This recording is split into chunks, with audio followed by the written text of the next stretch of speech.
सच्चाई सच छुपने नहीं देंगे। उत्तर प्रदेश चुनाव में नेता कर रहे हैं एक दूसरे पर वार। किसकी होगी जीत और किसकी होगी हार।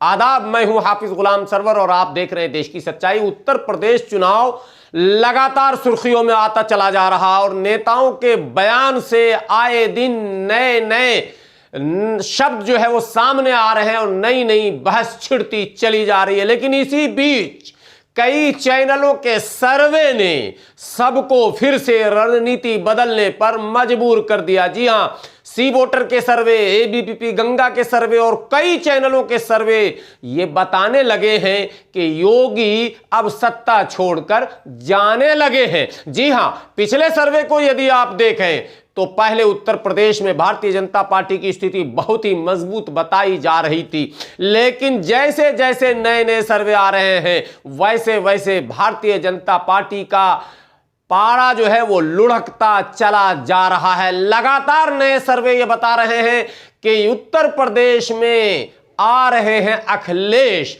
चूंकि मुकाबला सीधा अखिलेश और भाजपा से ही बताया जा रहा है। लेकिन इस बीच बहुजन समाज पार्टी भी जोर आजमाइश करती दिख रही है और साथ ही साथ कांग्रेस की नेता प्रियंका गांधी भी किसी चमत्कार की प्रतीक्षा कर रही है। लेकिन वही एक नई बात, एआईएमआईएम के अध्यक्ष असदुद्दीन ओवैसी भी कहीं से भी पीछे हटने को तैयार नहीं दिख रहे हैं। लगातार ताल ठोक रहे हैं और शहर शहर जाकर एक ही बात कह रहे हैं, मुसलमानों इस बार तुम्हें परिवर्तन करना होगा और सेकुलर पार्टियों को सबक सिखाना होगा। जहां ओवैसी सबक सिखाने की बात कर रहे हैं, वहीं मतदाता का मिजाज क्या है, इस बात को जानने के लिए देश की सच्चाई मौके पर पहुंची, ग्राउंड पर पहुंची और तमाम मतदाताओं के मिजाज को टटोलने के बाद जिस नतीजे पर पहुंची, जी हां, उस सच्चाई को आप तक रखने की कोशिश कर रहा हूं। सच्चाई यह है कि 60% से अधिक मतदाता अभी तक मन ही नहीं बनाए हैं कि हमें वोट देना किसको है, वो वेट एंड वॉच में है।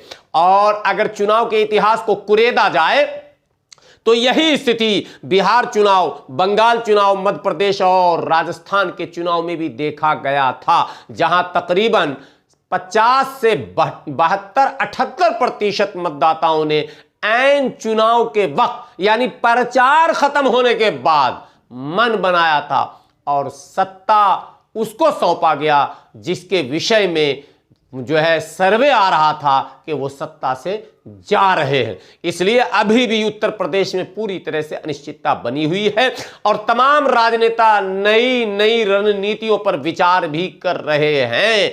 और सोशल इंजीनियरिंग, जी हां, बहुत मशहूर फार्मूला है, यह बहुजन समाज पार्टी का बनाया हुआ फार्मूला। सोशल इंजीनियरिंग का इस्तेमाल सभी राजनेता करने में लगे हुए हैं। जहां एक तरफ योगी आदित्यनाथ ब्राह्मण समाज में जा रहे हैं और ब्राह्मण समाज को कह रहे हैं कि त्याग और तपस्या करने वाली ये बिरादरी है और ये कभी ये नहीं देखती कि हमें दुख कितना हो रहा, बल्कि ये हिंदुत्व की रक्षा करती है।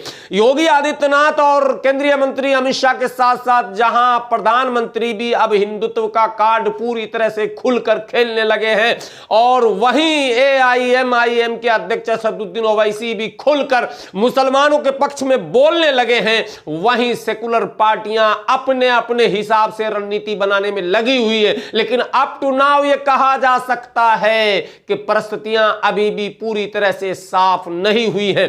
कम से कम 1 महीने और लगेंगे उत्तर प्रदेश में यह समझने में कि ऊंट किस करवट बैठेगी। लेकिन फिलहाल इतनी बात जरूर है कि मुकाबला जो है वो सीधा अगर किसी का है तो वो भारतीय जनता पार्टी और समाजवादी पार्टी के बीच ही दिख रहा है, क्योंकि सर्वे यह बता रहा है कि पूर्वांचल में जहां समाजवादी पार्टी के पास सिर्फ जो है वो 47 सीटें हुआ करती थी, वहां अब समाजवादी पार्टी को 60 से अधिक सीटें मिलती दिख रही हैं और पश्चिम में भी समाजवादी की स्थिति मजबूत दिख रही है और भारतीय जनता पार्टी को सीधा सीधा नुकसान दिख रहा है और भारतीय जनता पार्टी को सीधी चुनौती दिख रही है। हां, सर्वे में एक चौंकाने वाली बात और जरूर सामने आई है कि बसपा की हालत अब तक अच्छी नहीं हो पाई है। पहले से ज्यादा खराब परफॉर्मेंस बसपा का होने वाला। हां, एक और नई बात कि कांग्रेस की स्थिति में सुधार की बात आम जन कह रहे हैं। जहां सर्वे में आप आम जनों से पूछते हैं सीधा सवाल, वहां जवाब यह आता है कि कांग्रेस पहले से अच्छी स्थिति में रहेगी। मतलब यह है कि चंद सीटों का इजाफा कांग्रेस का भी होने वाला है और अन्य के खाते में जो सीटें पहले जाया करती थी उसमें भी सुधार के संकेत आ रहे हैं। कुल मिलाकर अगर परिणाम में यही बातें बदलने लग गई तो जो है त्रिशंकु विधानसभा की आशंका भी जताई जा सकती है। लेकिन प्रतीक्षा कीजिए, इंतजार कीजिए, अभी बहुत कुछ पन्ने खुलने बाकी हैं, अभी बहुत कुछ सामने आने बाकी हैं और अभी तो कई तीर चलने बाकी हैं, मुद्दे बदलने बाकी हैं। अभी तो केवल जिन्ना का जिन आया है, अभी बहुत सारे गड़े मुर्दे भी सामने आने वाले हैं और चुनाव के परिणाम को प्रभावित करने वाले हैं। प्रतीक्षा करना है। उत्तर प्रदेश के पल पल का अपडेट ग्राउंड से देने की तैयारी पूरी तरह से शुरू कर चुका हूं। बहुत जल्द उत्तर प्रदेश के ग्राउंड से आपके बीच सीधी तस्वीर दिखाऊंगा।